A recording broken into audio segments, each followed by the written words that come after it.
cold at the touch, dead in the eyes, no signs of life no more. I put your love under the knife. Leave me to die here all alone. No signs of life no more, no. A crying dove may never fly.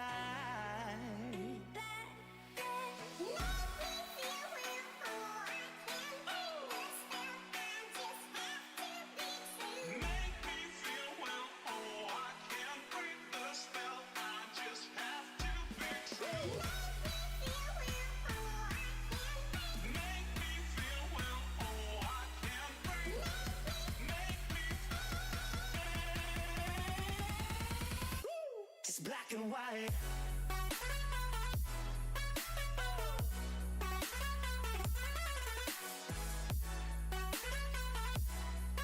Yeah. Black and white. Oh. Oh.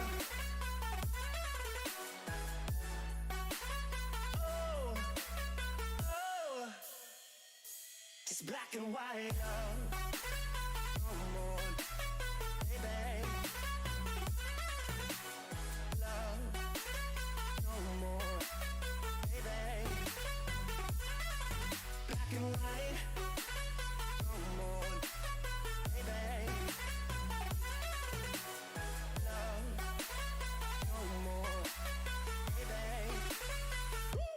Black and white, just let me go. It's only right. For all I know, it's only matter.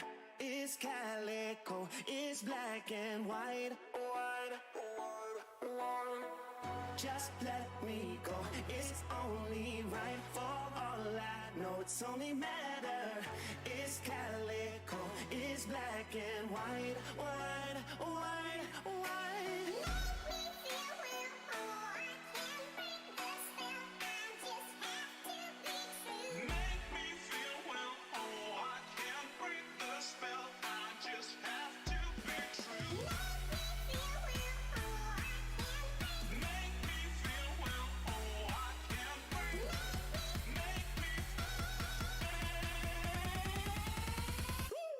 Black and white.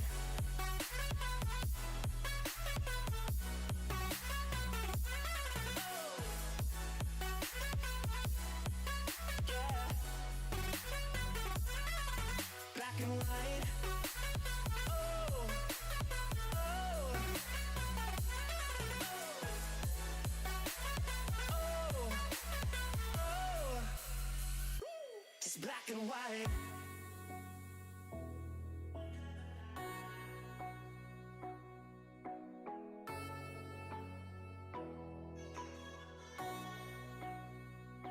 It's black and white.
Hello everybody and welcome to Sunday Drivers MX-5 Cup Round 10 at the Texas Combined Circuit. My name is Jack Oliphant and alongside me, as per usual, I was going to say actually, Jack, but it's been a couple of meetings since you've joined me in the comments box, but it's a delight to have you back here. Yeah, I'm delighted to be back as well. And of course, we're at a circuit which maybe doesn't get all the attention in the world here on iRacing, but it's one of those circuits where I think you'll love it or you hate it, because of course you've got the very wide open oval section. It pretty much is the full oval until you get to about the halfway point, and then you've got two very sharp hairpins going into and then back out of the road course. And I was having a little nosy at Chaz Draycott's stream, of course, one of our fellow commentators and competitor this evening here for round 10, and he's been in a few other rounds prior to this one as well. And it's a tricky little infield because as soon as you enter the infield, you grab any gravel on the inside, it's going to spin you round. And then you've got the little S section. Can't use too much on the left, but you can use all of it on the right. So it's very unpredictable. And with not necessarily the biggest grid, only 16 cars currently in the session, hopefully that minimises any sort of first lap drama. However, it's Sunday Drivers MX-5s and everybody's fairly confident in these cars now. Tiny little go-karts, so you could probably get 3-4 wide maybe at some parts of the circuit. So while the grid is minimised, we're still in for a good night of racing. Well, that's exactly it, isn't it? I mean, if anybody out there is tuning into the MX-5 for this evening, Sunday Drivers MX-5, and you're thinking, my goodness, have they missed a stream? Have they missed a round? I can't quite remember when the last one was. It feels like a month ago. That's because it was a month ago. It was exactly a month ago, in fact, 4 weekends ago, because we had, I think it was Okayama came up a week early.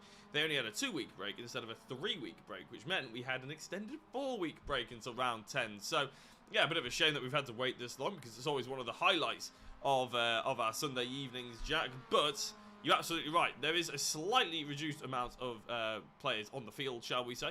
Only 16, in fact, have tuned in, have sort of logged in today to try and make up the numbers. So we have got Chaz Draycott, we have got another protagonist, Roberto Garcia Campos as well, Sander Ware, Joe Kivney, Calikavisto.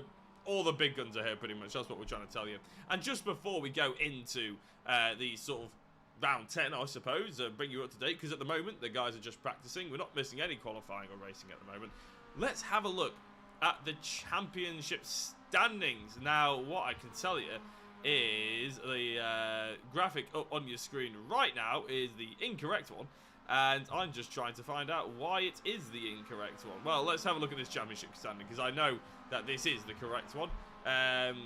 In fact, no, it isn't. So while I just have a mess around with that, for some reason they haven't come in, Jack. You can talk us maybe through a little bit of what we're seeing on the screens. Yeah, so I'm guessing we are back to the live pictures of the cars. Indeed. And yeah, so we've got a 50-minute practice session currently taking place. 37 minutes have currently elapsed. So just over 10 minutes of this practice session remaining. And it's not necessarily definitive as to their race pace. It's all about getting that track knowledge in and a little bit of seat time. Of course, the Mazda recently been updated. So it's one of those cars that used to have a H pattern gearbox underneath it, but it's now got the sequential, so you can change up without having to even look at the clutch. So the drivers using potentially flappy paddles. I know some drivers, including Chaz Draycott, are using a sequential shifter that they have mounted to their rig. So there's little things to think about. Of course, having that one hand off your wheel, will it make a difference to your racecraft? We don't know. We'll find out, of course.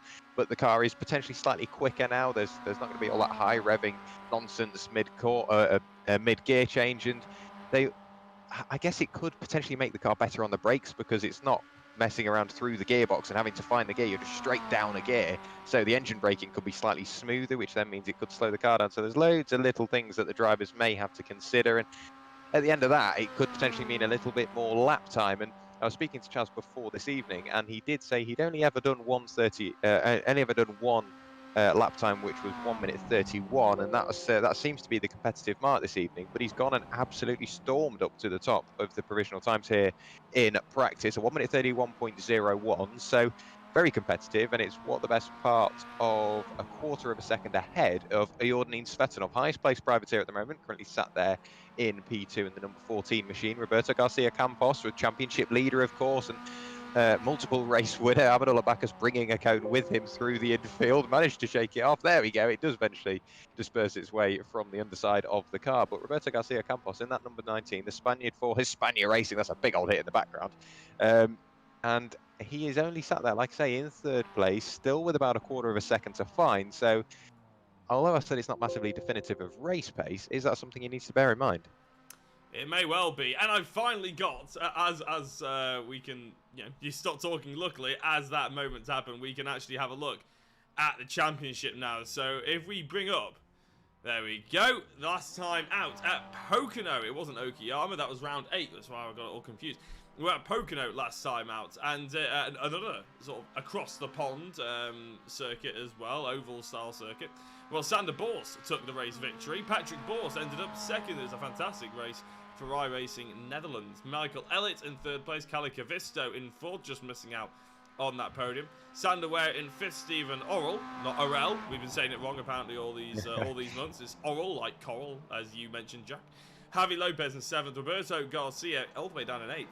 Pedro Marimon Cladera in ninth place, and Martin Smith rounded out the top 10. The rest of the drivers are as you basically see them. How's that standing up for the championship then? Well, Roberto Garcia leading the way still with 239 points. However, Sander Boors and Patrick Boors, Kalle Kavisto are second to fourth place. Crucially, Sander Boors a little bit closer to Roberto Garcia, so there may well be a championship battle suiting itself up there, but the battle for the bottom step of the podium is on as well between Patrick Boors and Kalle Kavisto, who, Jack, since we've been covering this, has improved leaps and bounds, has become one of the more consistent drivers. Yeah, definitely, and I can't exactly remember what season we're in at the moment, potentially season 3, and I've followed him pretty much from the first season of Sunday Drivers. Okayama, I think I started to pick up on Kalle Kavisto. Previously, he was an SRL sort of, not necessarily academy driver, that sounds a little bit too harsh, but he was one of those young guns hoping to make his mark on this championship, and he was floating around the mid-pack, which is, of course, such a vast area. It's so difficult to find up places, but Kalle Kavisto, he's done it slowly but surely, got used to the car, and I've noticed his I rating has slowly been creeping up as well, so he's been putting that practice in at the official races, and all of that seat time, it's added up to a lot more performance for himself. Like you say, currently sat there fourth in the standings, 172 points, 20 points back is Michael Elliott. Then we've got Joseph Kivenet on 125, Steve Orrell on 124. So the pair of those two are getting closer and closer together. That's the battle for sixth in the standings. Chaz Draycott down in eighth place on 116 points. One of the more competitive drivers, but he has unfortunately missed a couple of rounds. Sander Ware down there in ninth, and Louis Correa, one of those drivers, very consistent, always there or thereabouts in that top 10, top 15 in most of the races. He's sat there in 93 points. He is indeed, and then we can look at the team championship, because there is a team championship to be looking out for as well with the Sunday drivers. Well, iRacing Netherlands, no surprise, they're top of the leaderboard, and I have to say it's no surprise because the two Boors are obviously making up iRacing Netherlands at the moment, and they're absolutely smashing it in the individual championships in second and third, so it's no surprise that that's translating slightly. Simulation Racing Leagues, SRL to you and me in second place, Espana Racing as Roberto Garcia Campos, and others in third place. Fast Cars Go Bang in fourth, Simtech Racing in fifth, and you can see all the way down towards the 17th place, Benavides Racing. Apologies if I've gotten that wrong. So yeah, a team championship to be looking out for, as well as individual points as well. So if we go very quickly back to our live pictures, you can see that Chaz Draycott, although in the pit lane, is currently leading the times. However, in second place, actually, is Jordan Svetanov, absolutely smashing it out of the park. He's really improved on what we normally see. Maybe that month off has given him the impetus he needs to get out there practicing in the MX-5. Maybe the update that you mentioned, Jack, has improved him, has sort of leaned itself towards his driving style. Roberto Garcia Campos in third place.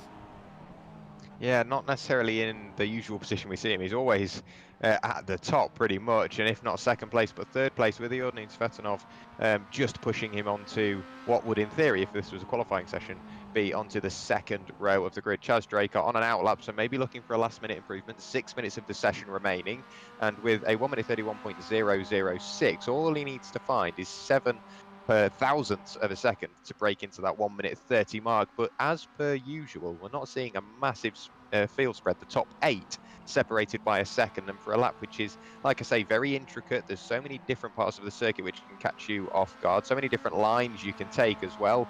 And with these cars being so small, you've got to almost ride the line between using all the circuit but also not washing the car out and having to almost use too much of the circuit, because you want to take the shortest line but you want to keep your momentum. It's quite a tricky little concept to work your head around. But yeah, potentially we are seeing Jordan Svetanov get another spur of performance. Here is Chaz Draycott on his outlap, coming through what would in theory be the final proper corner, but then we're going through speedway turns 3 and 4. onto the start-finish straight in a few moments' time. And do you think we could see an improvement potentially? Not on this lap, because this is out lap. However, what we're going to do is probably jump on board with Chaz as he's about to come across the start-finish line, because Texas, as Jack mentioned before, not necessarily one of the most popular circuits, but as we cross the start-finish line, Chaz is going to take us for a delightful trip around, well, I was going to say the nice heat of Texas, but to be honest, Britain is feeling just as hot as it is over there probably at the moment. Through the sort of turn 1, I suppose. I think they split that up into turn 1 and 2 technically, actually. Yeah. But down in towards the infield section. Now, crucially, that's a harsh hairpin. Heavy braking zone. You're going to see a lot of people overtaking through the first couple of corners here and into the infield. Fields are getting whiffs of Rockingham at the British Oval Speedway here. It's a tight hairpin left into a sweeping right-hander there as well, back when it used to be open. Chaz showing that you can't use all the exit on the left-hand side there. Nice little chicane through as well, not cutting it too much, making sure you carry the momentum onto the rumble strip out to the wide. Not sure if that's much quicker than avoiding it. Then down the gears through another hairpin. Now you're going to come back over towards the final corner of the infield. Again, whiffs of Rockingham here as they join back onto the oval section. Nice and patient on the power there for two reasons. One, you don't want to run into the wall, and two, you don't want to spin the rear end round. Always very difficult to go back onto a oval circuit when you've been onto the infield. Nice flat infield onto the banked oval. I should know, I managed to spin at Rockingham in the lead and ended up coming dead last because I was too silly on the power. Now, this is where we picked him up before. He's about to come across the start-finish line. There we go. It's not going to be a massive improvement, I don't believe, for Chaz Draycott. No, in fact, it's slower by 1.5 seconds. So what you see right there is slightly slow, but albeit complete lap by Chaz. Yeah, so that little mistake cost him, what, 2.5 seconds, and potentially his line's maybe not quite there or thereabouts this time, or last time through, but now going on to another lap, he does get another go at it. And that's one thing I'm glad you mentioned. Of course, these Mazdas previously, not necessarily the easiest cars to spin, but you could still do it. And changing through the gearbox, if you go from second to third, potentially, if you keep your foot flat, the revs spike and then it slams its way into gear and you can potentially get caught out with a little bit of wheel spin. But with it being a sequential box, because the gearbox, because the gear change will be that much quicker, it could potentially minimize any sort of spins, but they could still happen, of course, with a little bit of grass or gravel. And with these cars being so light, the way under a ton, pretty much wet through, if you're bouncing over the curbs, it can very easily unsettle the car and you find yourself pointing the wrong way. Currently looking at Calais Cavisto, bringing round with him, I believe that's Michael Elliott, just sat behind in the number 4 machine, his teammate at SRL, and maybe just helping each other around and showing each other's lines. And I'm sure they've done a little bit of team practice as we go, but this is one of the teams that has been in the championship since I think it was only a little pup, really. It's SRL have constantly made an appearance here, and it's good to see that they're still here. Yeah, it is nice, isn't it? It's that good-looking livery as well, I have to say.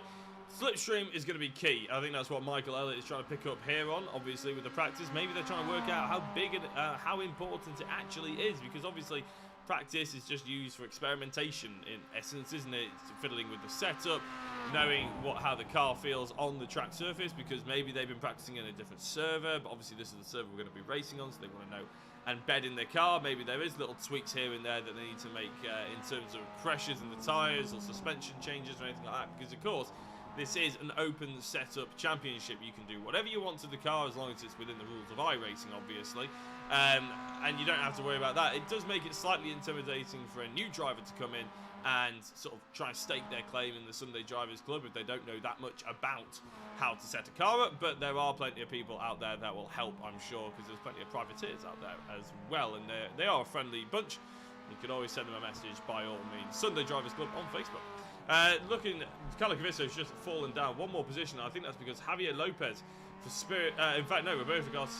No, it was Javier Lopez for Spirit 14 Racing has launched himself into the top 5.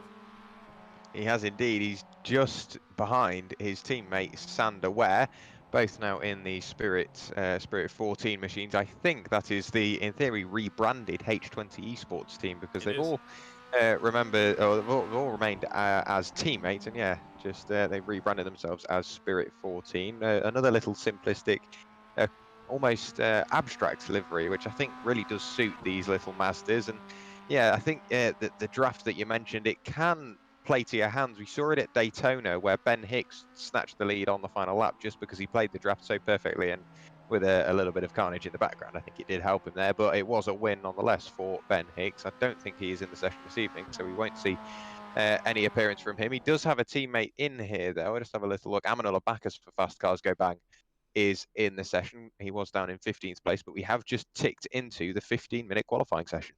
We have indeed, yeah. So here we go. Here's Pedro Manamon Cladera as we start to have a look at this qualifying session. Like you said, only 15 minutes, not a massive amount of time, but you're absolutely right. If we're looking at the Spirit 14 Sander Ware, who is, of course, I think the person that we speak to most of all about all the the link between the broadcast, let's say, and Sunday drivers, the sort of race admin, I suppose, from our perspective. He obviously rebranded H20 Esports, and they went into Spirit 14. And I actually had a lovely little chat to him at the end of Okayama, when Ed May was with me in the booth as well. And we asked, because we were trying to think, what on earth does Spirit 14 remind us of? We were trying for the life of me to figure it out. And I think, I don't know about you. Well, no, I was actually going for. It almost looks like FIFA 14 that it sort of reminds me of slightly.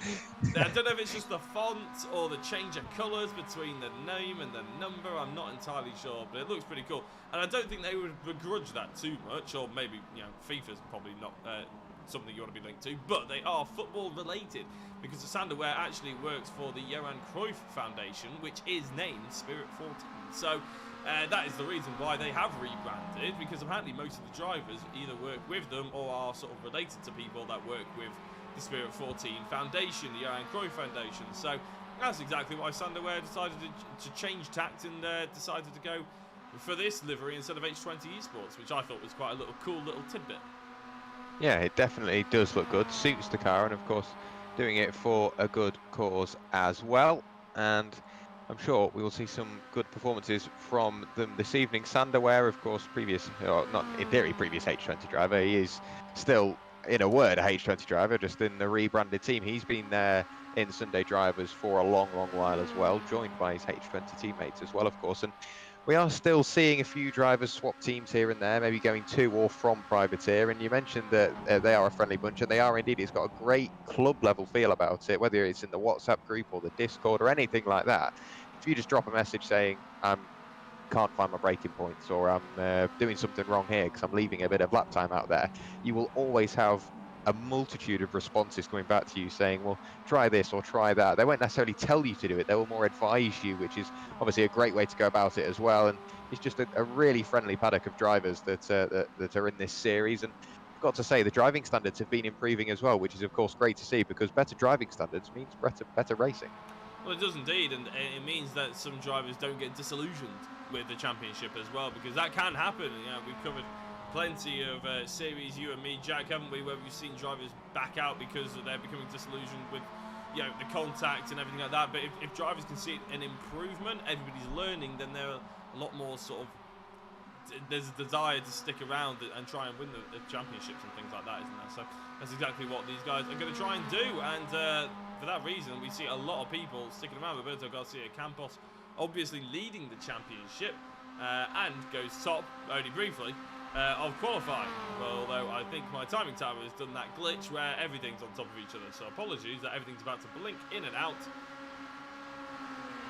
Delightful. Yeah, so Sander Ware currently sat on provisional pole at 1:30.719. That would have put him probably about 7th or 8th in the practice session, but it's good enough for provisional pole at the moment. Chaz Draycott has gone on to a flying lap now as well, so keep an eye out for him. Where is Roberto Garcia? Down in 5th place at the moment, of course only provisionally, at 1:31.598. So there's still best part of 3/4 of a second to a full second to find for him. We do know he is capable of a 1:31.25, but Sander Ware to the top of the times, an absolutely blistering lap time.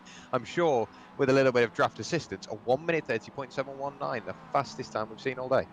Absolutely, yeah. Calicavisto, Michael Elliott, though, they're all causing a little bit of, and I think that's Roberto Garcia Campos. There's traffic, isn't there? Basically, is what we're trying to say. Traffic here at qualifying, and this is what happens in group qualifying. I was commentating the European Porsche Cup Series here on SRW on Thursday, and I know that my co-commentator there, Pete Mackay, doesn't like group sessions in sim racing, to be honest. He thinks that, you know, if you had the option in real life, everybody would be separate. So the fact that, but obviously that's not feasible. You can't have 40 drivers doing separate qualifying sessions and one-lap sprints. It would take forever, but in the sim you can, because everybody can do it simultaneously. And he's a big fan of, if you can do it, you should do it, because it avoids all this commotion, all this traffic, and people getting brake checks. We've had penalties from qualifying for people brake checking each other and all this nonsense. And I'm not saying that's what's happening here, but it does, you know, play a little bit of mind games once you're in traffic. I mean, look at that. That's Sander Ware looking up the inside of Michael Elliott, and there's a spinner in the background. Two spinners, Roberto Garcia Campos. I would put money on the fact that they either span in sympathy or they made contact with each other. Yeah, it seems to be that tends to be the way to go. Calicavisto was the one pointing backwards as well as Roberto Garcia. We'll have a little look. That's very hot in the way in the number 11 machine. Sorry, that was Pedro Marimon Cladera that made the contact there. And that's one of the little things, like you say, it will level the field, I think, a lot more as well if it's solo qualifying, because you haven't got all this draft assistance. You've just got you and the track and the car. So you go out with all the tools you need and just try and piece the lap together. And then that potentially means that the race is not necessarily something that you can really paint a picture of, because you can't look to see what people have been doing in draft and where the draft will affect you and all that. You can just you're just going to have to go into it blindly, really, and that lap that you set in qualifying is the lap that is definitely going to count. And Chaz Draycott now coming around the corner, hoping that, coming onto the oval, I should say, hoping that this lap will count. He does have one of the Spirit 14 cars up the road. I think that is potentially Arturo de Villa in the number 36 machine, the Mexican driver, coming up to the line, if that is him as well. We'll see what Chaz can do. Coming to the line now, does he improve upon his time? He can't improve upon one because he hasn't set one yet, but he crosses the line and he does. That is a 1 minute 31.888, so plenty of time still to find, but plenty of time left in the session, only halfway.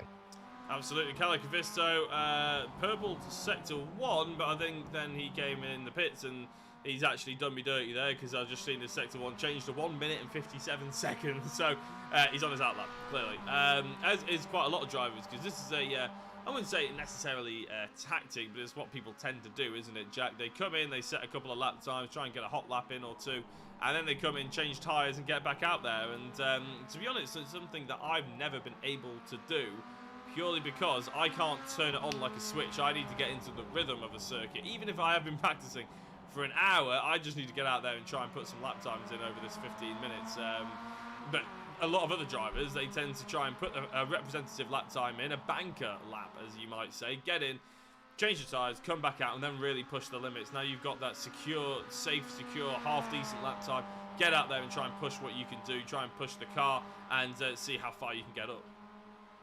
Yeah, you've got to make sure that you can hook the car up pretty quickly, with it being only a 15-minute session, and of course you've got the traffic to think about, like you previously mentioned. So if you get the opportunity to set a lap time and you do it, that might only be the sole clean lap that you get in this qualifying session. So you've got to make sure that you really get the bit between your teeth and push forward. Here is Xavi Lopez in the Spirit 14 number 20 machine, currently sat in provisional P6, 1 minute 31.764 posted. Nobody has had anything in response to Sander Ware's first and provisional pole lap time, a 1 minute 30.719. That's the best part of half a second clear of the fin of Calicavisto, just sat behind. And I do want to keep an eye on the various team tactics. Like you say, we've got the pit tactics, and whether you dive into the pit lane, get a fresh set of boots and head back out and hope that that can pick up a little more lap time. Of course, Simtech famed for it. They go into the pit lane, get everybody grouped together and head back out in the final closing minutes of the session, hoping that a bit of draft can improve. However, now we're seeing team tactics. Look at that, Xavi Lopez right the way up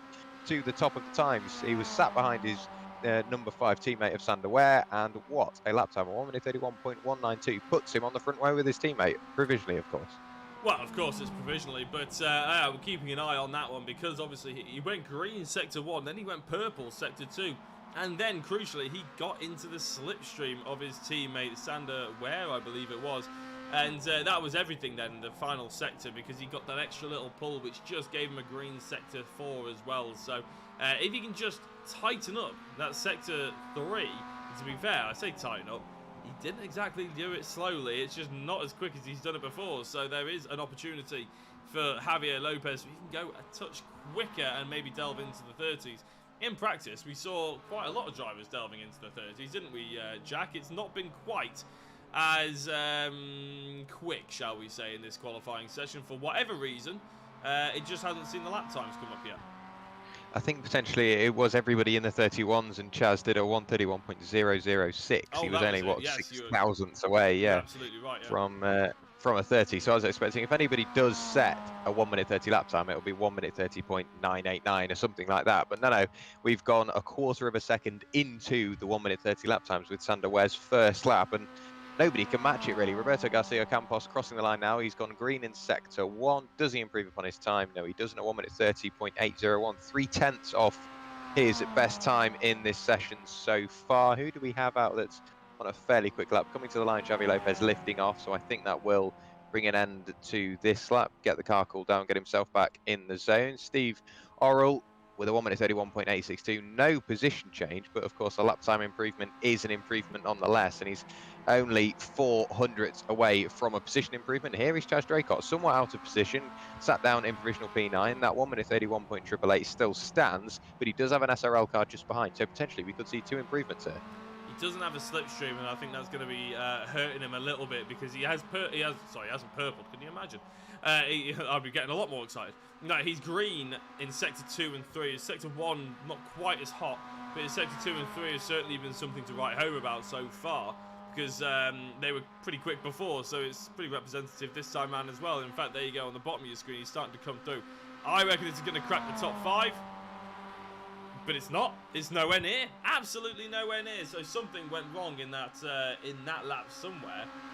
I can't quite see it compared to the other drivers when you break down their sector times. But yeah, Chaz Draycott, he's got to have some work to do. And I think it's mainly because he didn't have that toe. I think a lot of the drivers have sorted that drag out in the final couple of corners. It's hurting the drivers that haven't done such a thing. It's interesting. It goes back, I suppose, Jack, to that individual qualifying. You know, would it be more fair? Is it better to try and make it realistic and closer to home, shall we say, closer to real racing? Is it too much hand-holding if you put them on their own sort of qualifying server? Or is it a case of, like the NASCAR, it's just easier and more convenient, and it gets it over and done with as well? Yeah, I think you could sit and argue about it all day, I think, and Chaz, that's the last thing you want to do. However, it could play into his hands, because it does now mean he does have draft assistance for the next lap from Michael Elliott just in front. He does have the number 71, I believe that was, just sat behind him now. What was that, number 11? I think it could have been Pedro Marimon Cladera. There to the bottom of the circuit goes Michael Elliott, so we won't see any further action from him in this session. Here is Roberto Garcia Campos. He set a green sector 1, and he is tucked up behind the dairy, his scary machine of, who would that be? We've only got one out. That's Steve Orrell and the number 68 machine. Currently sat in P8. Roberto Garcia Campos absolutely drinking in that draft assistance. Yeah, it's exactly what he needs to do, isn't it? As you said, he's green sector 1. His sector 2 hasn't been anything to shout about. I don't think his sector 3 has as well, though he might not have pinged sector 3 yet. We do have 3 drivers that are yet to set a lap time for whatever reason. Amanolo Bacchus is because, well, it's about to be his 5th lap and he hasn't yet set a legal one. Martin Smith, it says purple lap time. I don't think it is. It's not on my screen anyway, but we'll keep an eye on Martin Smith. But Roberto Garcia Campos, he desperately needs an improvement here. 30 would be a dream, a 31's a necessity, and is nowhere near a 31. A 32.8 is not an improvement by him. Victor Oliveira in the Pride car. Not what? Well, that's not going to help his qualifying time, shall we put it that way? It's just a shame because he did have 3 green sectors. I don't know why he's done that.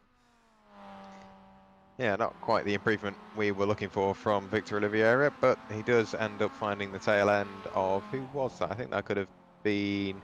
It wasn't Victor Oliveira. It was Amanolo Bacchus that he managed to crash into. I think that was his teammate at that moment. But here is Joseph Kivani. He's just working his way on towards Speedway turns 3 and 4 now. Chaz Draycott just sat behind. We're not seeing any green sectors apart from sector 3 with Chaz, which you can't really find all the time he needs in just one sector. So it's one of those things that Chaz has really got to balance out now. He's got one more lap of the session remaining if he's lucky. Crossing the line, seeing a little bit of blinking in and out here from Joseph Keeping. I'm not sure whether that's just on my end. Iordaný Svetanov improves a 1 minute 31.746. There is Chaz Draycott, currently sat down in provisional P10 now. He's been demoted another position, and then there is Iordaný Svetanov. So Iordaný, he's rubbing his fingers or rubbing his hands together at this point, because he's getting not just one little bit of draft assistance, potentially two as well. He won't be too happy though, because remember where he was in practice. He was in second place, wasn't he, for a long time? So he won't be very happy with the lap time he's put in, as will quite a lot of people probably not be very happy at all either. Now, there was an improvement on his last lap time. Joseph Keevan, he greened 2 sectors, but people just aren't hooking it together, and the checkered flag has come out. And I think in this championship there, it's been a month since we covered it. It's a bit difficult to remember, but I think that they're all able to finish the lap time on. I'm guessing so, because they're still out there. Normally iRacing kicks you out within about a second of it going to the 15-minute mark. So they'll be able to try and get some kind of improvement. Chaz Draycott has improved in Sector 2, but not in Sector 1 or 3. Svetanov is improving in Sector 1 and Sector 3. And crucially now, or is he too close? He may actually get into the back of the Zancho Simsport driver just ahead of him. He's going to have to try and think about, you know, how to be smart here. You don't want to lift off. You don't want to come out the draft too early. You don't want to have to go on the high line either in the qualifying lap. Svetanov will be hoping that he doesn't have any of those problems. It doesn't look like he's going to. There we go. Chaz just get out of the way. Svetanov clears the start-finish line, and it is an improvement to 6th position. He's not going to worry the top 5, although I have to say he's probably worried them a little bit, because Roberto Garcia is only 200ths of a second ahead. Yeah, very little time separating the pack.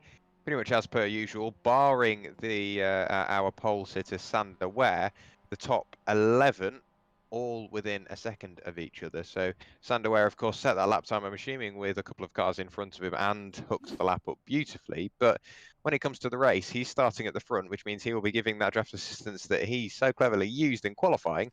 He'll be giving that to everybody behind him in the race, and he's got his teammate alongside for the start. But then we've got, of course, a Spirit 14 Racing front row. We've then got an SRL second row, Kalle Kavisto and Michael Elliott. So those two teammates, they'll be able to work together and slowly chip away at the Spirit 14 Racing's lead. Yeah, it's going to be an interesting dynamic, isn't it? And we've seen, actually, it's like we haven't had a month off, because we've seen over the past 3 rounds now, because you could probably argue this is the 3rd round, because it's probably going to happen.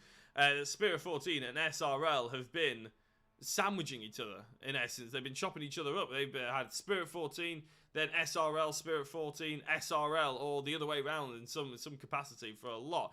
So I'm very much looking forward to it. We can bring you up the grid now, Jack. Take it away.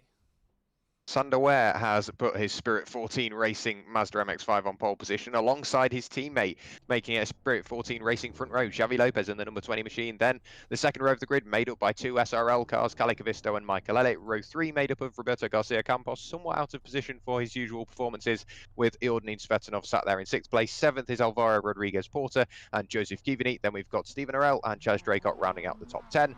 Mackenzie Mann and Pedro Marimon Cladera make up row 6. And then we have Arturo De Villa, Martin Smith, Sven Delmans, Amanolo Bacchus in 16th, and Victor Oliveira rounding out your 17 strong car grid here today. 18 laps of action on the way, or 30 minutes, whichever comes first. And the grid slots at Texas Motor Speedway quite well spread out. So Sander Ware somewhat safe into turn 1, but it's all about the brakes into turn 2. It absolutely is, isn't it? It's going to be a long run until the first heavy braking zone. Plenty of opportunity for drivers on the second row of the grid to try and get up alongside them. But crucially, it's not really a second row of the grid, is it here, Jack? They're staggered. So realistically, you've got a lot of rows. You've got 17 rows, and they've all got a row to themselves, essentially. But as the lights start to come on, the engine notes start to rise. The iRacing man with the flag is about to wave green because the lights are on, and we are racing for the one and only time here on a Sunday night.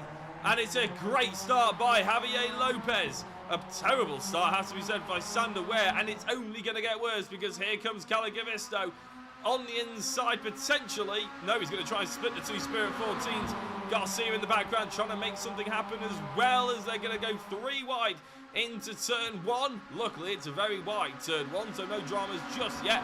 But look at that, Garcia carving his way through. Sander Ware somehow managed to keep it, but for how much longer? Around the outside goes Kalle Kavisto. Michael Elliott was looking at the inside, but a fantastic defensive drive there by Sander Ware from a driver who didn't get off the line. Yeah, he's really unlucky off the start. I've noticed this car is much, much harder to start. We've got a big incident in the background. A fair few cars sat stranded. Joseph Cuny, Amanullah Bacchus, Roberto Garcia, Martin Smith and Xavier Lopez all caught up in that. But Sander Ware getting his elbows out and just showing Calais Cavisto the edge of the circuit. They both continue on without too much of an issue. But Iordanin Svetanov up 3 places, now up into 3rd place. Stephen Arell up 5 places, up into 4th.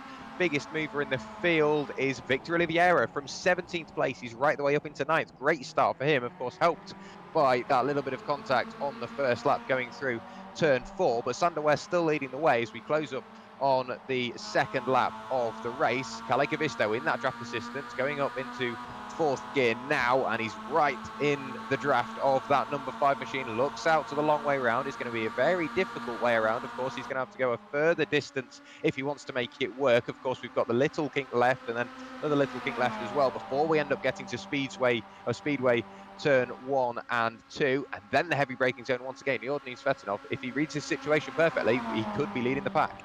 Yeah, I would rather be Svetanov than anybody else at the moment. In fact, I think he's just had to lift off just a touch as he's getting up the inside of the SRL driver, who's going very late on the brakes and very wide and leaving that barn door size shape very open. Up the inside goes Iordanin Svetanov, but he's giving him racing room to the SRL driver, who just locked back up the inside.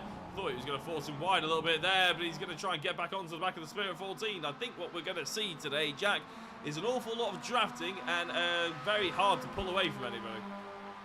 Yeah, and that's one of the things the drivers have got to think about. However, one thing that the lead drivers no longer have to think about is Roberto Garcia Campos. He's in the pit lane and down in 17th place, evidently caught up in that first lap tangle. A little bit of a lock-up from Calais Cavisto there, potentially grabbed the wrong gear mid-corner, and that's allowed Iordanin Svetanov up the inside. It will evolve into the outside before the heavy braking zone for the left-hand hairpin, heading back onto the speedway. Great racing from these little Mazdas, and of course, it's just Sunday drivers through and through. This is what you expect from this championship. All this battling within the top what is now 2nd and 3rd place. Sander Ware's creeping away into the distance. Stephen Arell is closing up on the podium, bringing with him Mackenzie Mann and Pedro Marimon-Cladera. There's a lot of big movers in the field. Victor Oliveira and Amanullah Bacchus, both fast cars go bank cars, up 8 places, currently in 8th and 9th respectively.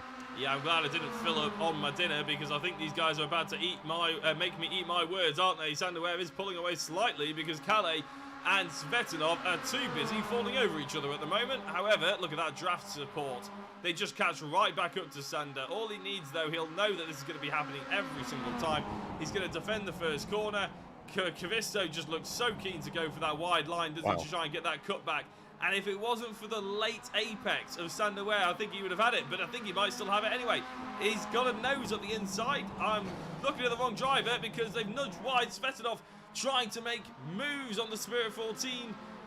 And I think, well, Calais got through. Svetanov is going to have to settle, I think, here to carry on in 3rd position. Sander Ware, crucially, will know exactly what that means, and it doesn't mean an awful lot because he now can attack the SRL driver. And in fact, I was going to say through the draft, but he's already looking up the inside, isn't he, to try and put the drivers off. I really want to go back and have a look at what happened right at the start as we see Chaz Dracott off in the background. He made up 3 places into 7th. Fear that may well go a little bit backwards again. But we can't take our eyes off this action.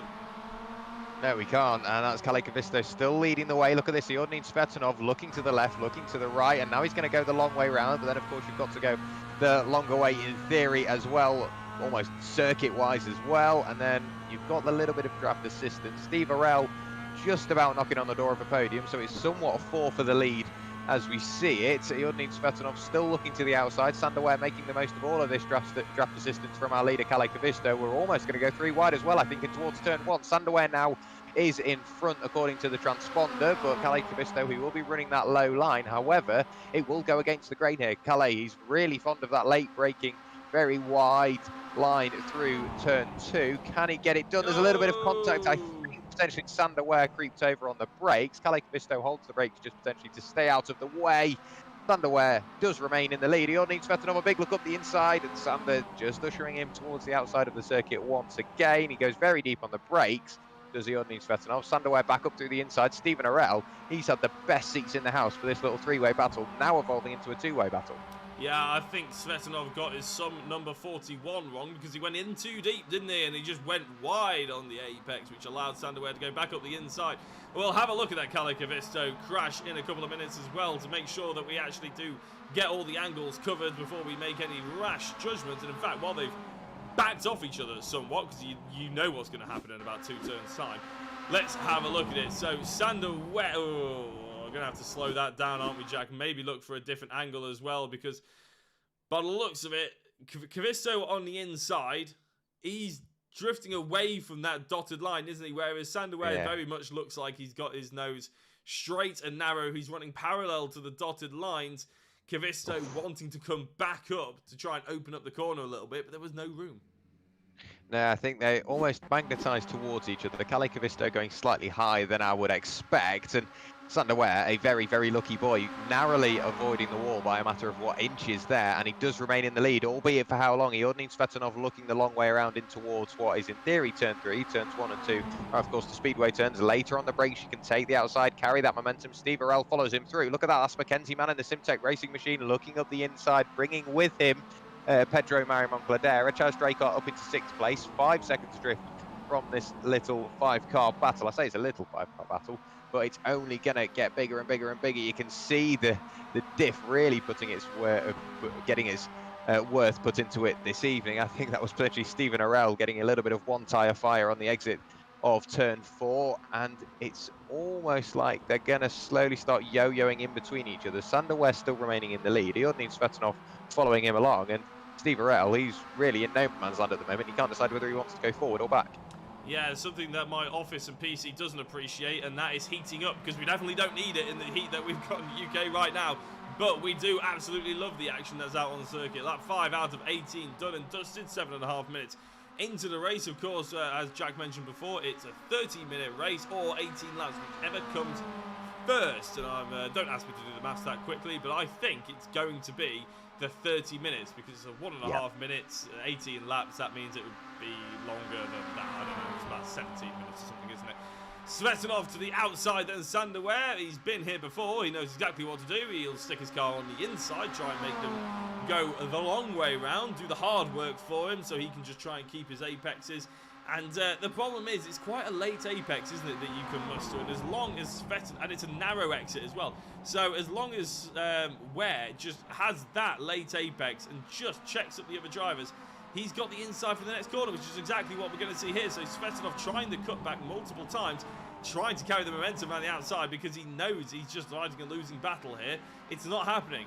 Sander Weir has managed to absolutely nail where he needs to put the car. He knows exactly how fast he needs to be going, and he's just doing everything calm, controlled, doesn't need to worry about it at the moment. Stephen Werrell up the inside of Ian Svetanov though, and that's going to be contact. No, there isn't. I thought that there was definitely going to be contact. There is a few frame drops though. I apologise if that's coming through on the stream. That is not your stream. That, for some reason, is my connection, which is normally pretty faultless, but seems to be having a little bit of a hissy fit right now. Yeah, it's got to be the temperature, of course. We are experiencing somewhat of a heat wave here in the UK, added to by the action we're seeing this evening here at Texas. And I think with a little bit of quick maths, we could potentially see the full 18 laps of the race completed. It should bring us to about 27, 28 minutes of the 30. It will be close, barring any further disruption in the field. Sander Weir leading the way, slowly building up that cushion. It was, half a second when he arrived on this oval section of the circuit. It's now only a 1/10 of a second, and here is Joseph Kivini with a wheel hanging off. Here is Roberto Garcia Campos, and that was the incident at lap 1. Yeah, and then it just get almost dominoes from there. So it was that went into him. It was the number 20 machine of Xavi Lopez into the side of Roberto Garcia Campos. Steve Werrell just narrowly avoids it, and then the number 34 of Sven Delman's left with nowhere to go. But I've got to say, Stephen Werrell, I can't decide whether it's luck or talent at the moment, but just look how close that gets to him. He does continue on. I think the car wobbled with a little bit of outside assistance there, but he's right the way up in P3 at the moment. There he is, slowly pushing on to get back past Iordanin Svetanov. We've seen his nose just about get in front, but he can't quite do it. But I think Iordanin Svetanov is aware of that. He's driving in his mirrors, and all that is allowing is Sander Weir to enter the oval section of the circuit now 1 second ahead of Stephen Arell, which works out to about 7/10 ahead of Iordanin Svetanov, and we know that that puts him safe. I think as I was looking at the timing screen, we saw the change of position. Yeah, well, I was actually having a look just at the timing screen then as well, because this, you know, it reeks of Daytona, I think it was, where we finished it earlier in the season. It was a fantastic race. Jack, round 3, I think, or something like that. And remember, I think it was one of the Borst brothers who was leading for 90%, 95, 99% of the race. Ended up, yeah, it was Sander Borst. Yeah, ended up obviously losing out to Ben Hicks right on the last corner. So Sander Ware will be praying that things don't happen a similar way for him, because obviously he's leading the way quite comfortably at the moment.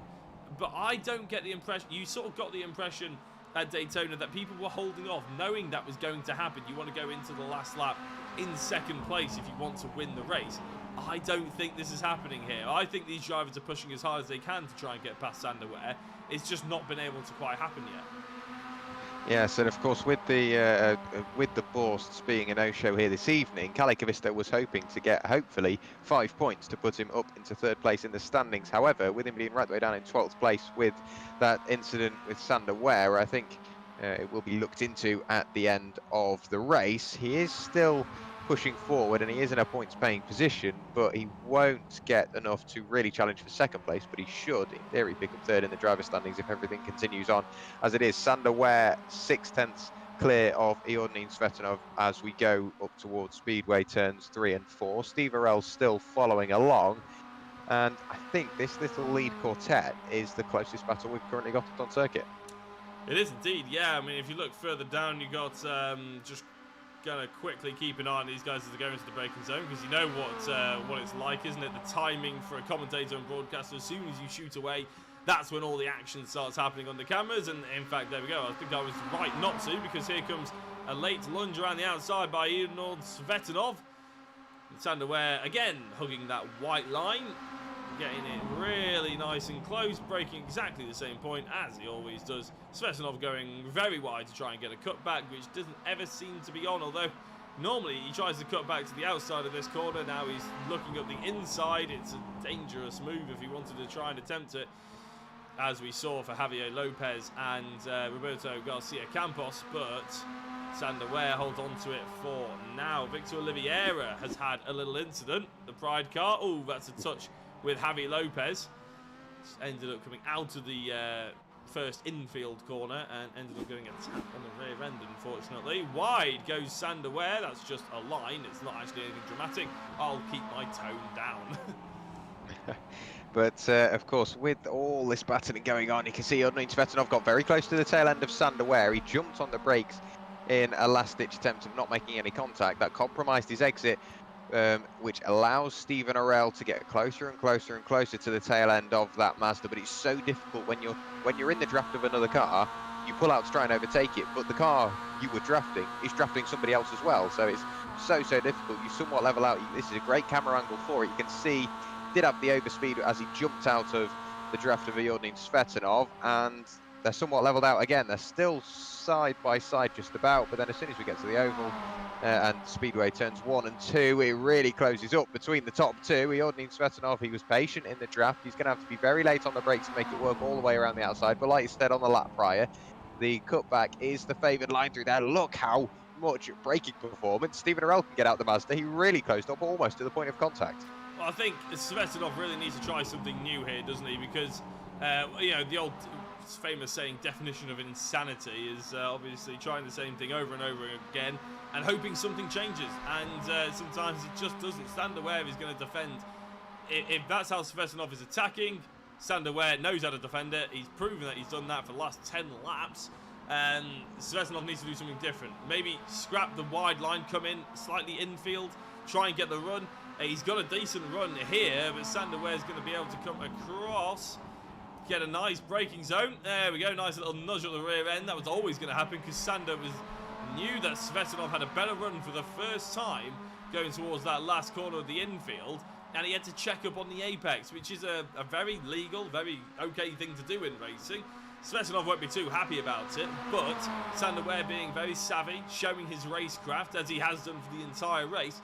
Now he's had a lead at the moment, and Stephen Arell is trying to take Stephen Orrell is trying to take advantage of it, but he's out the slipstream. He's gone to the outside. He can't go as high as he did before. He will ruin his run completely. Svetanov back up the inside, and Orrell's gone very high. Very, very high. In fact, trying to get that cut back down the slope now. Again, as I said, Svetanov, I feel like he needs to try something different. He needs to try and maybe hunker up to behind. But again, he's going slightly narrower. He's gone slightly narrower to try and carry some little more momentum. Sander Ware defends it. Yeah, he does indeed. And then, of course, he's forced out towards the outside of the circuit, which can potentially, I can see it happening in the next couple of laps. Stephen Orrell gets through that open door. Stephen Orrell, I should say, manages to sneak up the inside in towards turn 4, but nothing has happened as of yet. If Sander Ware sticks to this line, it could still pay dividend. I think it's going to all come down to this run to the line. I think Jordan Svetanov will have to sacrifice a little bit of time heading onto the oval to make it back up, coming up towards the line, and really make the most of all this draft assistance that he has available to him. And with still, what, 7 laps of the race remaining, we could potentially still see a couple of changes for the lead. But Sander Ware at the moment, he feels, going off the body language of the car, pretty safe and secure up at the front. He's not having to defend drastically.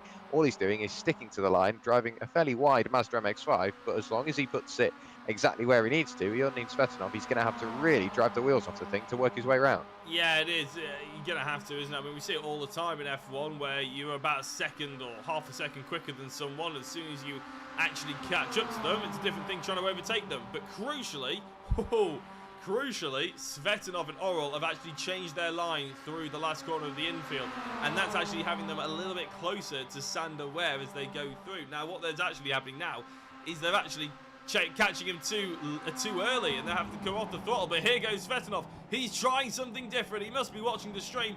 And again, he's gone in too deep, but finally he's giving something to Sander Ware to think about. And a little tap at the backside gives Stephen Orrell the lead. Oh, this is going to be very, very tasty. They need to calm it down, because otherwise this three-way battle could go to a one-horse race if they're not careful. Sander Ware somehow in the back in the lead. Maybe something to do with that, a little bit of contact. But yeah, again, Svetanov, he's finally trying something new. Sander Ware was vulnerable because of it. Yeah, I think Sander Ware really needs to be cautious about this defending. It's all well and good trading a little bit of paint here and there, but it's almost becoming a recurring theme at this point. He's, of course, had a few incidents that maybe haven't been his fault, but at this point, that's a very late move from Steve Orrell, diving up the inside. There's the contact. Sander Ware's pointing backwards. Steve Orrell does pick up the lead. Jordan Svetanov sat there in second place. It was a very late lunge.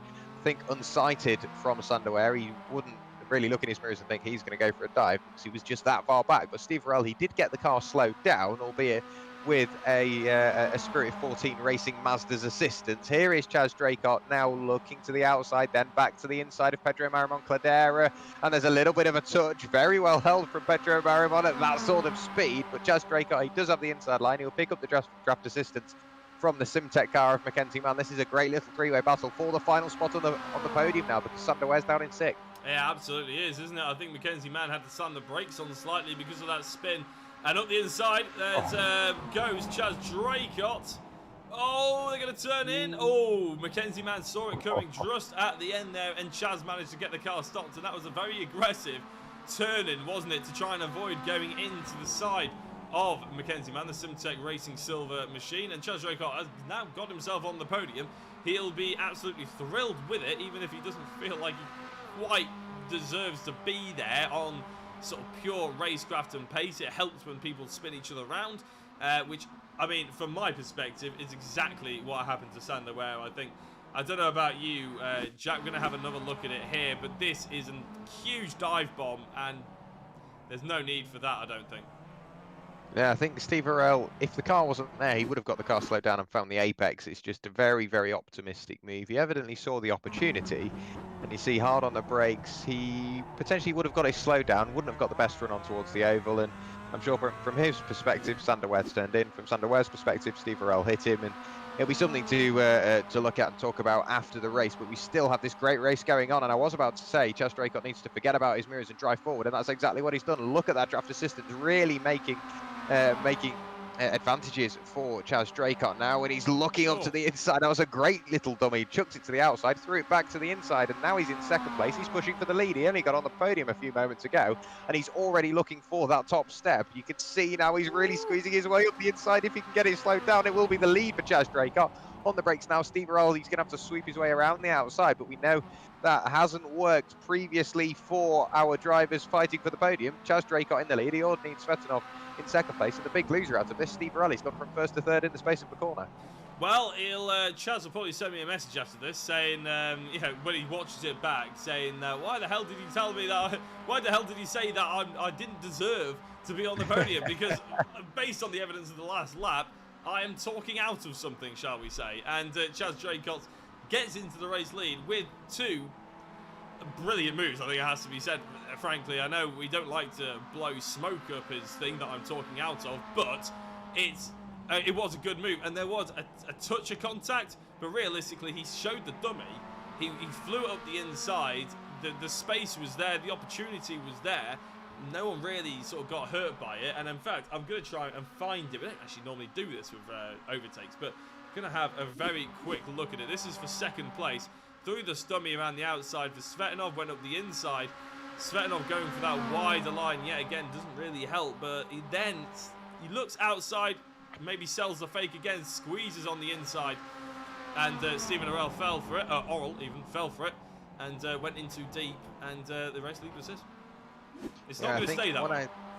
No, as it stands, I don't think it will. Iordine Svetanov looking to the outside. He tried this on multiple occasions against Sander Ware, and it didn't really work for him. Will it work against Chaz Draycott? Is he wise to the move? Does grab the apex on the inside and then cuts across the nose to somewhat mitigate any further advances from the number 14 machine. And when I say I don't like to see much contact in motorsport, of course, because it shouldn't really be a contact sport, but that is the contact I do like to see. It's proper touring car racing, just a little bit of door banging. Nobody really lost any major time or any performance out of their car, if any, from that. And that's just a little, hello, I'm coming through. And then you know full well that if they get that opportunity to get back up the inside, they will give you a little nudge as well. But it's just proper racing from this Sunday Drivers MX-5 Cup. And we see it week in, week out, somewhat, or almost 3 weeks in, 3 weeks out. Annoyingly, they are on 3 week intervals. I would love to see it every single week because this is just great racing. It is indeed, yeah, and it's a fine line, isn't there? The contact opinion and ruling is a fine line, isn't it? Really, from my perspective, if neither driver really lose out on any time and overall speed, I don't mind it. If it just completely hinders a driver, then I think there is complete argument to be had for giving out penalties and everything like that. I didn't see that one. The one on Sander Ware, there's a potential, shall we say. I would say that needs looking at. But what we're seeing right now is if Svetanov gave it back, sold the dummy, went up the inside in exactly the same way, I think Chaz would respect it, sort of thing. And I think that's what we'd do as well. Again, going for that wide line, Svetanov and Orell. And this has allowed Mackenzie Mann to go 1 up the inside of Cladera, but 2 to catch up. Svetanov with that cutback, now back on the outside. Chaz trying to get the car stopped. Oh, Svetanov, that's very important. Chaz slamming the brakes on there to try and keep the car, because he went in narrow. It's very easy to run wide on the apex, mid-corner, or indeed on the exit. Svetanov was hoping for it. You can see his apex speed was a lot quicker than Chaz. Chaz managed to just slow the car down. Svetanov has to try again. I don't know what else he has to do, really, because he has been throwing everything at this race lead. Jack Svetanov, he's been brilliant in practice. Qualifying wasn't quite what he wanted, but in the race, he's shown that he is a potential race winner here for Sunday Drivers MX-5.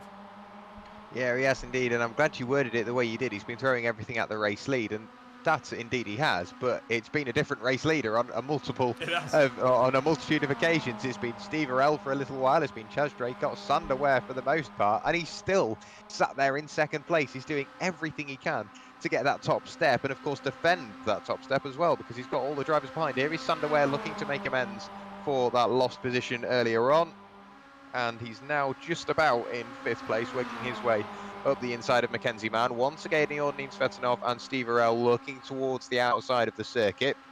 seeing what they can do on the brakes, carry the superior momentum through the corner. Chaz Draycott cuts low, and there's almost going to be contact. Very well read from both drivers, and this is exactly what I said about driving standards. For the most part, as I go and mention driving standards, look what happened. Yeah, that's Sander Ware pointing backwards, and the number 70, the number 11 machine, sorry, of Pedro Marimon Cladera managed to get caught up in that, was somewhat the innocent party, trying to squeeze his way around the outside, and just gets picked up by the tail end of Sander Ware. He's going from bad to worse. He's gone from first right the way down to now 16th place. It's been a horrible race for him. It looks like suspension damage on the tail end of that car. He grabs first gear and doesn't go anywhere. So you can see, yeah, the rear right of that car is definitely not healthy. Assuming he was somewhat helped there. Here is Chaz Draycott looking to work his way past a little bit of traffic. That's the number 34 machine of Sven Dalemans just up the road. And can he work his way by? Hopefully Sven has seen the blue flags. He goes low, probably not the most advisable thing to do. I'd expect him to go high. If I was Jordan Svetanov, I'd jump in the draft of Chaz, and that is definitely what he's doing. Get in the draft as soon as you can, as we're heading up towards now the final lap of the race. Make everything you can just almost go your way. If you can get a little bit of draft here and there, if they've got more back markers on the way, take their draft as well. Do everything you can to get past, barring any further contact. And look, Stephen Arell following him as well. Yeah, I think if Svetanov ends up getting past him on this corner, I think a message may be sent to Sven Dalemans, because he held him up out of the final corner, but then he got straight out of the way as soon as he realised what was happening, I think. But there's an awful lot of overspeed here going into the turn. Svetanov is going slightly narrower, slightly different, trying to get that cut back against Stephen Orrell, just almost clipping the back end of Svetanov, but Chaz has it for now, and we say for now, because obviously the final lap of the race, it's all about that final infield corner now, isn't it, Jack? Not really much can be done here in this mid sort of section of the track, but it's all about the run, and it's all about the overspeed, it's about the slipstream. You need, if you're Svetanov, no other corner has been more important than the final corner of this infield that is coming up, because it's the final opportunity to get up. Not up the inside, it's not an overtaking maneuver, it's a clean exit. That's all he needs to focus on. He's going wide for the entry. He has to hold on to the brakes, because Chaz smartly holds on to the brakes to ruin the run of Svetanov. There's a little bit of a gap, but I would wager this is slightly closer than it has been before. It might not be there in time, though. Yeah, we'll see what happens as we get to the line, and we've seen how... Oh, I think we've lost Jack. So as we're coming up to the line, it looks like it's going to be Chaz scaring off Svetanov and across the line, and I think it was Chaz Draycott by a 100th of a second. It says a 10th on the left-hand side on my timing tower. It's 100th of a second the way of Chaz Draycott. Inyod Svetanov did absolutely brilliant throughout the entire race, but it just never seemed destined to be on the top of the podium. He finishes off in second place. Stephen Orrell, who was constantly in third, ends up in third. And Stephen, he was trying to make those moves. They weren't quite sticking. A couple of drivers to come across the line still. Rounding out your top five is Mackenzie Mann and Pedro Marimon Cladera. Please spare a thought for Sander Ware in the Spirit 14 machine. He was absolutely flying for the majority of this race. In the race lead, of course, ends up being spun out and then car broken with two incidents, neither of which would be his fault from this commentator's perspective anyway. Jack, are you back with us? I am indeed. I think just a little blip there. I potentially kicked my Ethernet cable in excitement underneath my desk, but I am still connected and I am back once again. Michael Elliott coming towards the line now in 7th place. His teammate just behind Kalle Kavisto, of course. We saw a lot of action from Kalle, and just it didn't quite come towards him throughout the race. Here is Joseph Kivini in the Simtech Racing Silver number 45 machine. He will be crossing the line in 9th place, and I'm sure we will have a very excited Chaz in the interview waiting room. Oh, goodness. In a few, never mind, in a few moments. He is already there. He's desperate to get in for an interview. We'll rattle through the results and then straight onto the interviews. Yeah, so Chaz Draycott, excited like a kid at Christmas, I imagine, sat in the interview waiting room. He's probably in the broadcast room already, actually. In first place, only by well, we're going to call it 100th of a second rather than 9,000ths of a second, because I think Svetinov deserves to be as close as he possibly can. So actually, we will call it 9,000ths of a second. Stephen Orrell in 3rd place. Never really looked like he could take the race victory, but he was certainly there to try and make up any, take up any mistakes, shall we say. Mackenzie Mann ended up in 4th place with Pedro Manamon Cladera, recovering after that late incident with Sander Ware in 5th place. Javier Lopez in 6th, recovering from the first lap incident that he had earlier on, obviously. Michael Elliott in 7th, Kalle Kavisto in 8th, Joseph Kiveny in 9th place. Amanola Bacchus is in 10th and rounding out the top 10. He was also the first of many drivers to be a lap down. Sander Ware was in 11th. Roberto Garcia Campos had his championship slightly hurt in 12th place. Probably doesn't matter too much though, because the Borst brothers aren't here. Sven Delmans was in 13th. Arturo de Villa was in 14th. Victor Oliveira was in 15th. At one point, he was the driver with the most amount of positions gained. Alvaro Rodriguez Porta was in 16th, with Martin Smith in 17th position. And I believe that's all she wrote, Jack.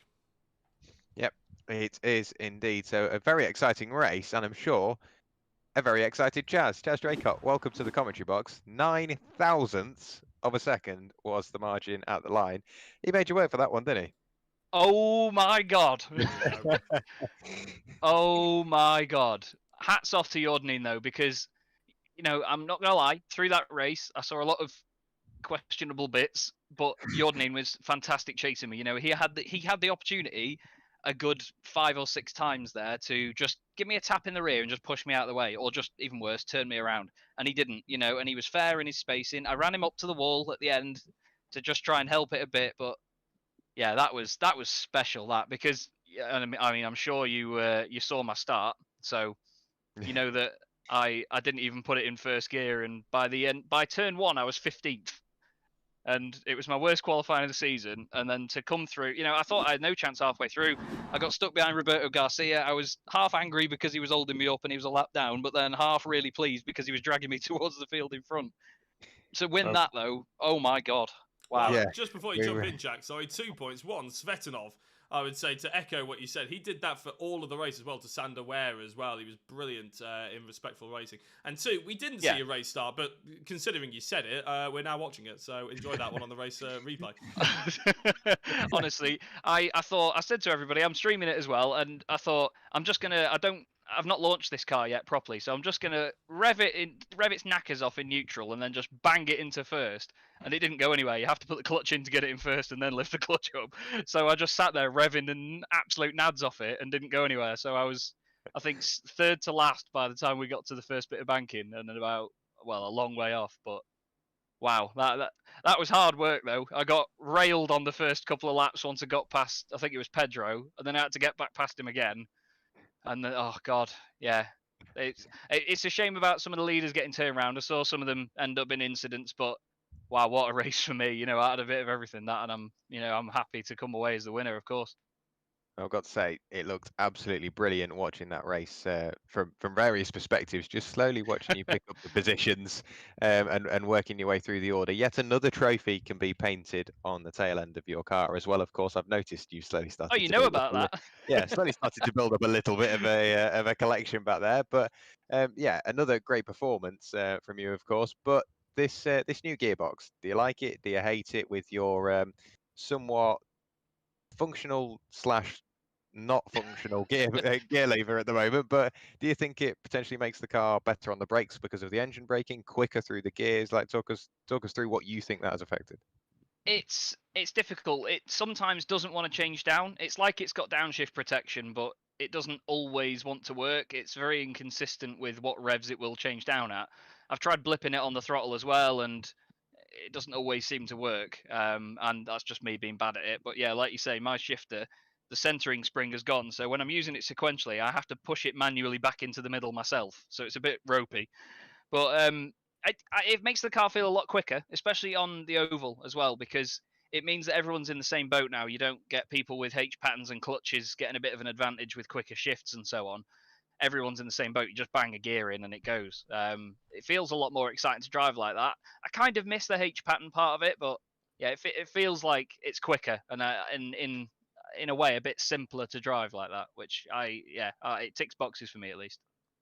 I'm glad you're enjoying it. Hopefully, we will see you out next time, of course, at round 11. But round 10, not necessarily the circuit you see the most here on iRacing, with it being a legacy circuit now. It's very rarely used, if ever. You see it a fair bit, maybe in hosted sessions or league sessions for classic leagues. But in regards to your thoughts going into this round at a circuit that maybe you're not massively familiar with, what were you thinking?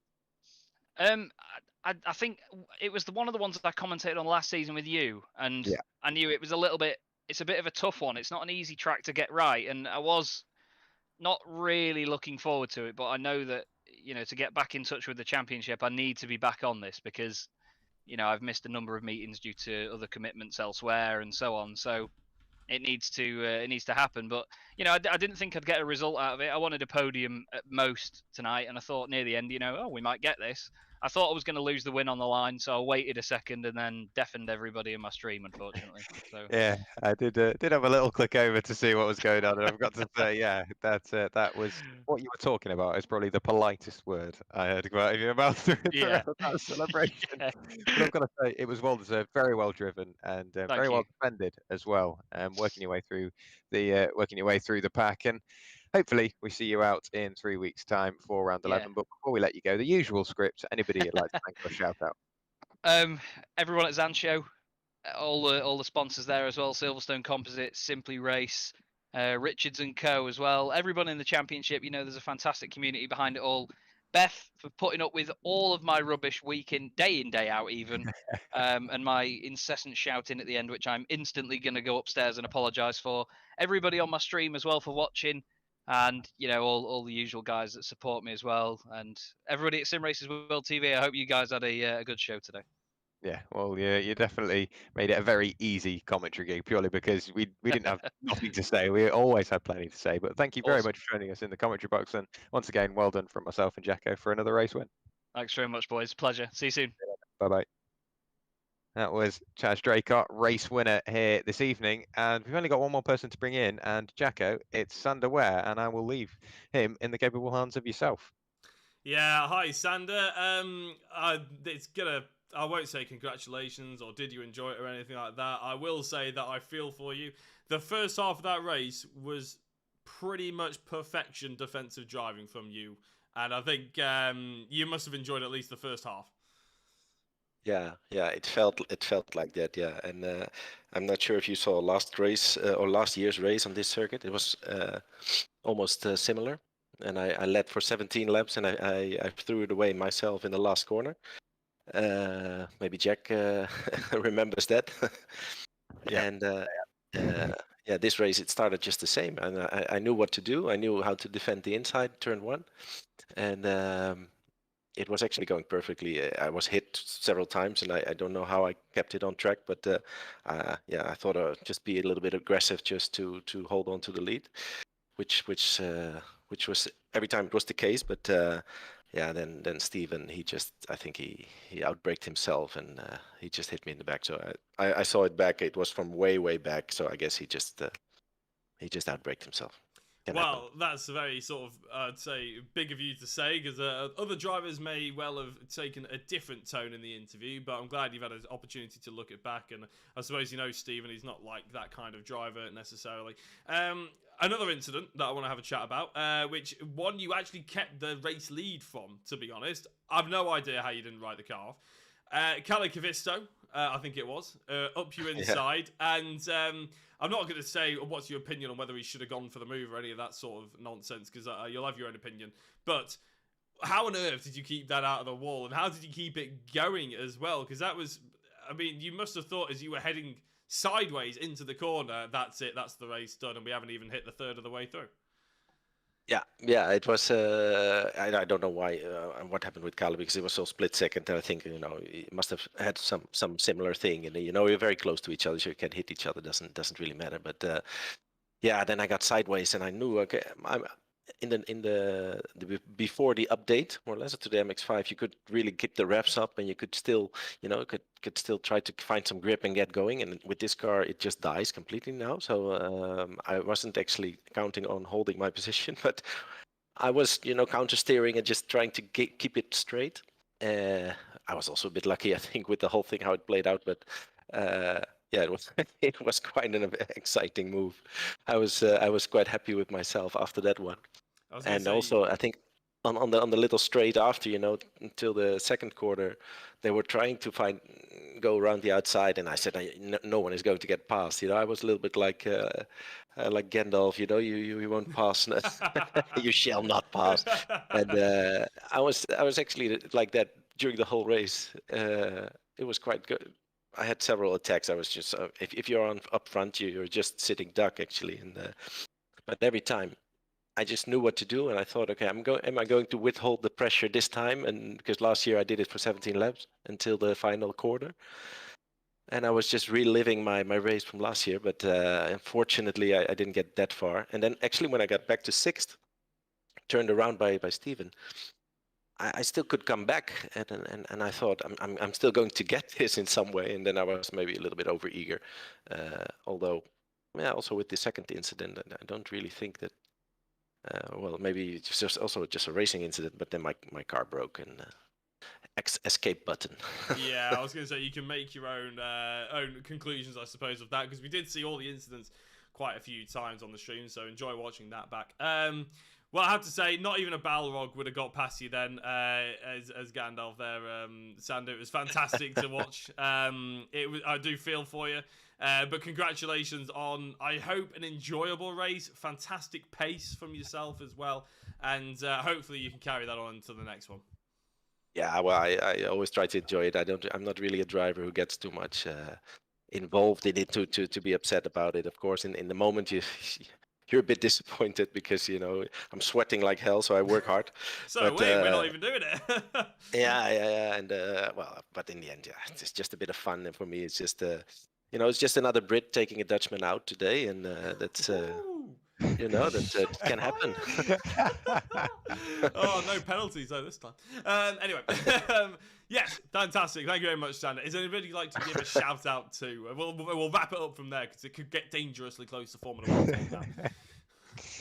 Well, shout out to all the guys today. It was a fun race. Unfortunately, we were only 17 or something, so it has to do with the holidays period, hopefully, because we see a bit of a drop in participation. So hopefully with next races we will we'll see more again. We're going into summer break now, so we will have a fun race, and we have a fun race in 3 weeks. Just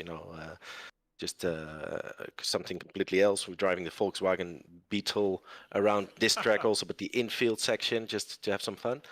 And then in September, I think we will be back with round 11. Is it? Yeah, round 11. Yeah. So yeah, we'll see what we can do there. But not a lot of points to add to my tally today, unfortunately. Although, it doesn't really matter. No, absolutely. Well, I'm glad you enjoyed yourself, Sander, and I'm glad you sort of look on the lighter side of it as well. It's always nice to hear that you're not too upset. Well. Fantastic pace. Well done on a good defensive drive, Sander, and hopefully we'll see you next time. We'll be speaking to you for a proper race win. Yeah, it has to be this circuit, though. This is my circuit. It has to be next year, Texas. No, we'll just put it back on. It's fine. We'll put this one on back on. Yeah. Brilliant. Thanks. Nice speaking to you, Sander. Okay, mate. See ya. Bye. And that was Sander Ware. Not necessarily a race winner, but some might argue he deserved to be in with a shout anyway come the end there, Jack. A fantastic evening's racing. I think you'll agree with me, but I think it's probably about that time that we sign this off.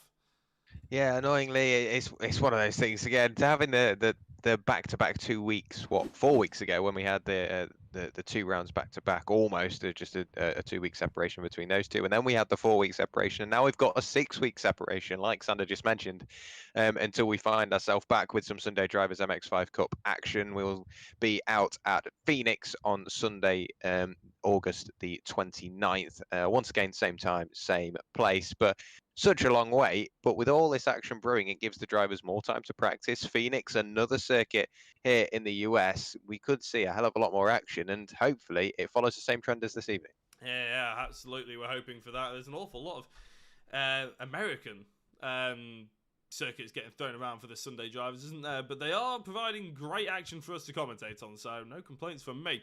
My name's been Jack Oliphant. I've been alongside Jack Werrell, and you've been watching the Sunday Drivers MX-5 Cup Round 10 here at Texas Combined on SRW TV. Big thank you for tuning in. If you have enjoyed what you have seen, well, there's plenty more action on its way on SRW. Give a like, subscribe, follow, whatever you're watching this on. I'm not in charge of you, but a big thank you to you for commenting and watching. We'll see you next time.